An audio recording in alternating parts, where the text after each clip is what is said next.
another Stephen King adaptation. Looking forward to it. Another goddamn remake. When is Hollywood gonna create something new? Remake? Oh yeah, there was a 1990 TV special, wasn't there? Wonder if it still holds up today. What the fuck? I'm not gonna look like a goddamn sim all the way home. Fudge. Grumble. But hey, in celebration of the recent adaptation of Stephen King's 1984 novel, It, let's look at the classic original take on the narrative. Disclaimer. This movie has been talked about to death, especially with the recent release of the 2017 version. So what else can I say? Well, not too much more than giving it the scare skeptic treatment. Is it scary? Well, it's got a clown with velociraptor claws. I'm sold. Our film takes place where else in a Stephen King's tale? Maine, where yours truly originated. And I can tell you for a fact that there is no town called Derry. Unless you go through the wardrobe and have exactly 3 cups of tea with Mr. Tubman, there was no way to find it. Down came the rain and washed the spider out. How does she know about the final scene? Yeah, I mean, what a strange reference to make. She meets our terror for the evening, Tim Curry. Hi. Sure, he might look like a regular clown wearing Halloween store fangs, but he's something more sinister. We then meet one of our main characters, Mike Hammond. After hearing about the little girl's death, his reactions imply that this has all happened before. The clues lead to him believing something has returned from his childhood. So he calls upon his old chums in a frequent series of flashbacks, gradually expanding the story throughout the film. And now here's the party member roll call. Billy, the main hero archetype and writer, much like Stephen King, who used to have a bad stutter. Ben, a successful architect who womanizes because of a love unrequited and who used to be fat. Eddie, a whiny virgin and asthmatic who used to be a mama's boy. Bev, a successful businesswoman in an abusive, controlling relationship who used to have an abusive and controlling father. Stan, the scaredy cat Jewish boy who likes birds. Richie, a TV comedian who used to be, Seth Green? Is Seth Green in this picture playing someone who does voices for a living? Welcome back, everyone. I'm still Robot Chicken, executive producer Seth Green. Neat. And of course Mike, who is the, token black character who discovers the history behind the clown and keeps watch over Derry for many years. And eventually we meet Henry, who was the one-dimensional bully who was a psycho then and is a psycho to this day. Interestingly enough, all these characters who have moved to other states and careers act as if they've forgotten about this incident in their childhood, as if a supernatural haze lingers over their memories. I can't remember much of anything, and when I try, it kind of clouds over. As soon as I crossed the county line, it was like this veil dropped over my eyes. Which is a symptom that I'll revisit later. This nonetheless jumpstarts the non-stop flashbacks, which I've noticed a lot of people found irritating going back and forth. I feel I'm in a minority where it didn't bother me as much. To me, it felt like a consistent flow back and forth between each character, telling a little more to the grand story at a time, made for a nice gradual unraveling of the plot. On one hand, however, yeah, it can be a little distracting, especially with so many characters. One solution could have been to show these phone calls, each character's reactions, then progress to the events that took place 30 years ago. Boom, done, moving on. Speaking of which, let's start with this iconic scene, where Bill as a preteen makes his little brother Georgie a paper boat to sail in the rain outside. Georgie, be careful. Well, that sounds a little too much like you know something could happen. What do you know, Bill? What secrets are you keeping? Georgie, being the Dickens that he is, loses his boat down the drain. But it's alright, because it's saved by his friendly neighborhood. Aren't you gonna say hello? Oh, come on, bucko. Don't you want a balloon? Yeah, if I saw this, especially as a little kid, no. Dear God, oh, so much nope. Do they float? Oh, yes. They float, Georgie. They float. What? Alright. So the skinny of the plot is a mysterious figure haunts these characters when they were kids back in the 50s, shape-shifting into their worst nightmares. The most common form being that of a clown, because, duh, clowns, man. They're creepy. You gotta trust him, or whatever the hell that is. For the purpose of telling the story, we'll use the creature's name.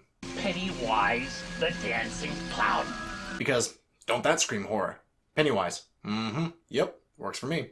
So Pennywise finds different ways to scare our characters, who are referred to as the Losers Club, by the way. We get scenes like Stan being called to a creepy house, and he listens because there's no iPhones or Game Boys back then, so what else are you gonna do? Follow a strange disembodied voice. He's confronted by a mummy, but he takes away its power by believing less in it and the fear it creates by listing all the types of birds in his birdwatching book, and it allows him to leave. There's not much room for interpretation there. I mean, yeah, you'll notice Pennywise often stands there being weird and creepy but doesn't do anything. Why? Because it uses fear to make you taste better. You all taste so much better when you're afraid. It's better explained in the book where it says, it states that it prefers to kill and devour children, not by nature, but rather because children's fears are easier to manipulate and then interpret into a physical form. Thus, children are easier to fill with terror, which it says is akin to salting the meat. Its physical form consumes their bodies, while its spiritual component consumes their faith. But I digress. Here's a scene where Pennywise scares Eddie to near death in the shower by elongating the shower heads and coming out of the floor. Or when he shoots blood out in the sink up at Beth's face. Or here, where Seth Green is attacked by a werewolf in the school basement. You know, because he saw the Wolfman in theaters earlier. Again, we get a few, attempted scary scenes, especially the infamous meme-originating scene of Pennywise screwing with Richie with blood-filled balloons that no one else can see, but can sure flinch to, as well as laugh like he don't give a fuck. The concept of being scared by what others can't see is good, but this is too goofy to be considered frightful. Now, it probably seems like I'm doing some drive-by movie-going here, just throwing these scenes at you without much focus. And the reason is, they're not that scary. I mean, I'm sure someone out there might, but after 27 years, some of these scary scenes are really not that suspenseful. I'm sure they are to our characters because it's their personal fears, but it seems just a little bit dated. I mean, mummies, werewolves, they were in the books, but if you're going to take fear from the Hammer classics, then at the very least capture their atmosphere. And I focus on these scenes because my take on movies like these is what works when it comes to fear. But don't get me wrong though, I do feel like there are scenes in this movie that do work a little bit better when it comes to the scare department. How about when Bill mourns his brother Georgie after he dies by going into his room and looking at his photo? Oh shit! For serious, like I've been saying in my past reviews, it's small subtle actions that make something creepy. All they had to do was make the freeze frame look convincing as a photo, and then just a slight movement to make you wonder if you're going bananas. Well done. Pennywise attempts the scare again with all of the characters. Cool effect, but not nearly as startling. Or when Ben goes down to the pond and sees his late father standing there, like an apparition floating on the water, beckoning him to somewhere ominous. You want a balloon, Ben? They float. They all float. You want a good ghostly scene? Boom. A strange image is all you need. None of this ghosts have telekinesis or superpowers. But this here, is unnerving. Mwah. We also see an older Henry, the one-dimensional bully, being visited by his dead friend, a la Pennywise hallucination to help him escape, in comical fashion. Talking to the dead, especially someone who is familiar, can be kind of scary, but I can't help but feel it's a little bit amusing more so than scary here. Bev, on the other hand, gets a wallop of a mindfuck. She goes to her old home, which the current occupant invites her in for tea and tells her father passed away years ago. As nice and sad of a scene this appears to be, you just know there's shit coming down the creek. Ha! This is a powerful and effective illusion in my opinion. Not only are Bev's heartstrings tugged, but damn if Pennywise makes a surprise twist that the old lady is him all along, as well as the house boarded up. Damn! That's messed up, Pennywise. Props. Eddie, meanwhile, visits his old pharmacist, who appears to be momentarily possessed to scare him. Get out of Derry while you still can. So does Pennywise control minds as well as fuck with them? Either way, this reunion going south built a brief moment of suspense. Oh, and Bill is teased by Pennywise as he digs their graves. Hi, Stan. Kind of like that place in Silent Hill 2, where you see your own grave. Let's also look at a scene where we're caught up with the flashbacks and all of our characters meet up after 27 years for the first time and have dinner at a Chinese restaurant. After puking after an excessive painting around the dinner table, our Losers Club get a surprise dessert. And yes, this imagery is mostly for shock value, and it doesn't do much for the psychological type of horror, but considering it's a mysterious creature trying to fuck with your head, yeah, I buy this. This is spooky. So the losers had a somewhat decent meal, except for Stan, because he had to be a demonstration for how terrible the encounter with Pennywise is going to be, which does give weight to how intense these characters' experiences was, before we see it. The suicide scene emphasizes what they went through was so terrible, it haunted them deep down inside, encouraging our boy Stan to take his life. If it weren't for this, or that. Yeah, I know I'm still getting to both their encounters with Pennywise both as children and as adults, but come on! These two scenes do not warrant this. So, oh, and we see Stan's decapitated head talking to them in the fridge. Again, scary in concept, but humorously macabre at best. And don't get me wrong, the idea of a mysterious creature that can take on the form of your worst fears and create illusions in order to lure you into a feed, and leave barely a trace of its existence with its weird making everyone forget effect, this allows for so many creative situations and possibilities. Think Evil Dead with its horror funhouse ride, but more serious where kid characters you get to know, well, could get killed anytime. But some of these scenarios don't really do much, at least for an audience today. Alright. So the Losers Club do decide to go face Pennywise once and for all. Before, they had shot Silver at it with a slingshot and held hands like a camping trip singing Kumbaya, and this works, because the Courage together fought its power of fear.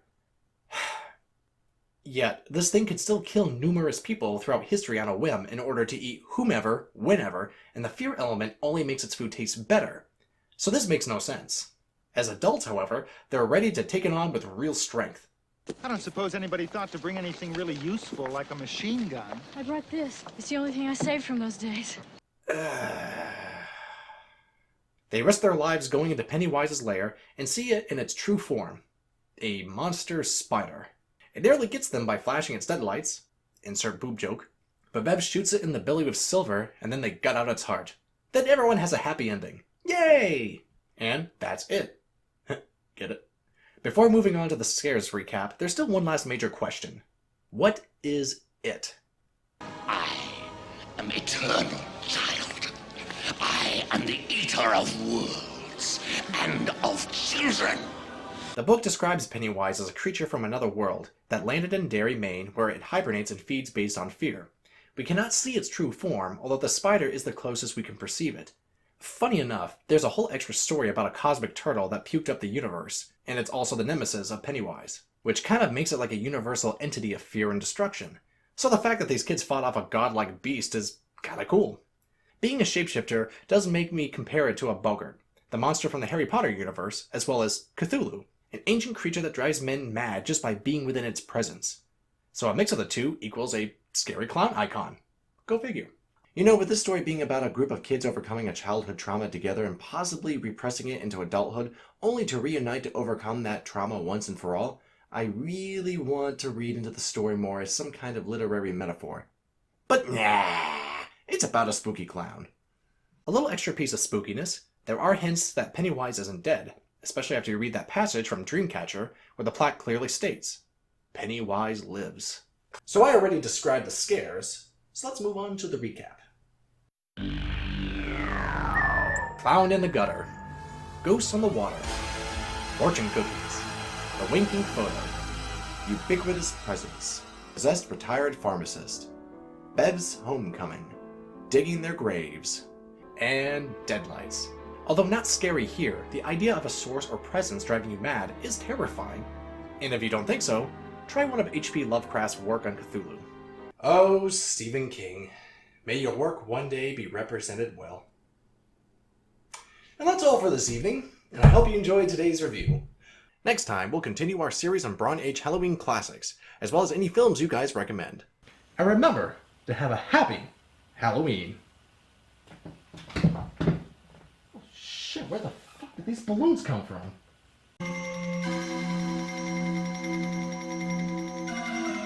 Anyone else notice this random Scottish guy in the middle of Maine? Your hands on it? Blowing my mind. Oh, for the love of Mike! Look at this mess! The saints preserve us!